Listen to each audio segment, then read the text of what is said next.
I believe that the special educator's role in collaboration in the learning process amongst all students and educators is immensely important. We are not obligated to stay in our own special ed cocoon.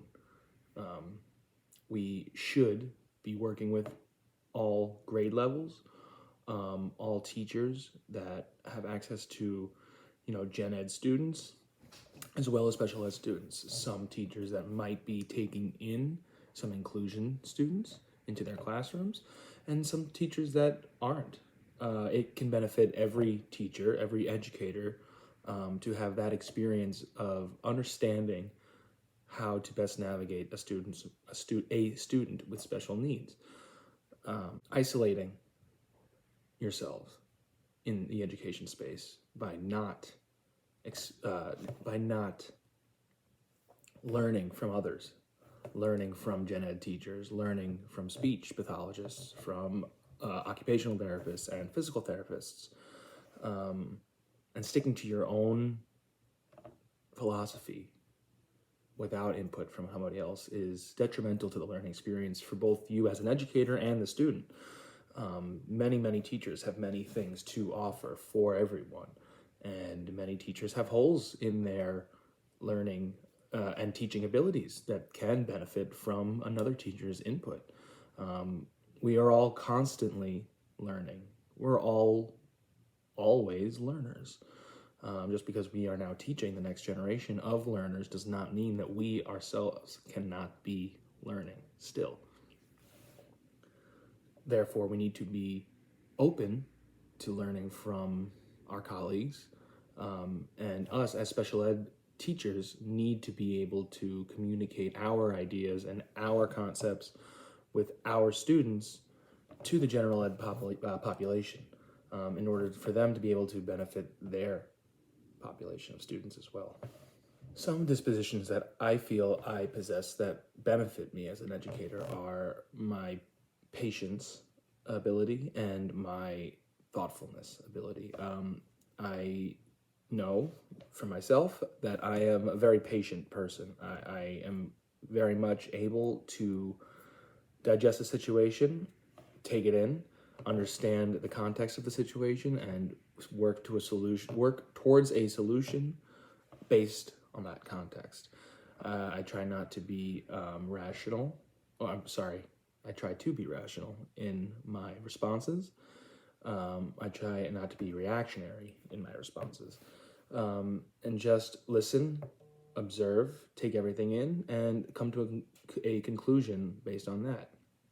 I also have worked with so many different types of kids, both in special ed, gen ed, in the past and currently, as a TA in a kindergarten special ed class, and as a swim coach for gen ed kids. Right now, I work with ages 8 to 18. And just being able to listen to these kids and understand that they have just as much to offer sometimes as we do. They might not be as proficient in the skill set that we are trying to teach them, but they are capable of opening our minds and capable of getting us to see things in ways that we might not have seen them before. So it's important to be thoughtful and to listen to everybody, both colleagues and students, when taking in a new opportunity or when looking to learn in general. I do feel that I can improve in a disposition for myself in that I tend to rush some things. That might sound a little contradictory when it comes to my patience, but less so when it comes to situations involving others, but more so when it comes to myself. I try to rush through things sometimes in order to get them done as fast as possible so I can move on to the next thing. Again, this isn't in regards to other people, other students, and their learning, and my athletes that I coach, but in my interpersonal life, in my educational life in the past, I just try to power through, get things done, and haven't always put my best effort in the past, and that is definitely something that I hope and strive to be better at going forward. Personal biases absolutely affect the classroom from the teachers, 100%. A teacher might have a preconceived notion of a student's background based on religion, based on culture, based on ethnicity, that could be detrimental to the student's ability to learn and to focus, and the teacher's ability to treat this student the way they deserve to be treated, like everyone else, fairly and with care and thoughtfulness. Based on my own personal experience, I know many teachers have that might not have some students' best interests at heart based on how they perceive their families, their culture, and their history. And that's not okay. That's not how we have to be as educators. We have to be open to everybody's experiences, everybody's lived experience, and learn from them as well as learning with them.